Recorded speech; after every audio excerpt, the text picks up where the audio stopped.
Ano ang pangalan na sinasabi mo sa iyong karanasan?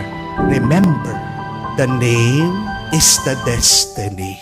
And if you want to have a good destiny, do not only listen to yourself, because the devil, the evil one, always tempts us, always talks to us badly. If you want to have a good name, listen to Jesus. Makinig, lumapit kay Kristo na nangungusap, nagsasalita, nagbibigay sa atin ng bagong pangalan.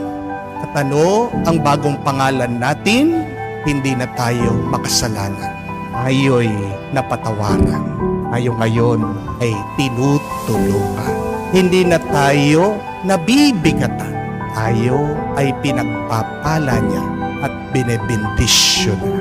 That is the new name that God is giving to us.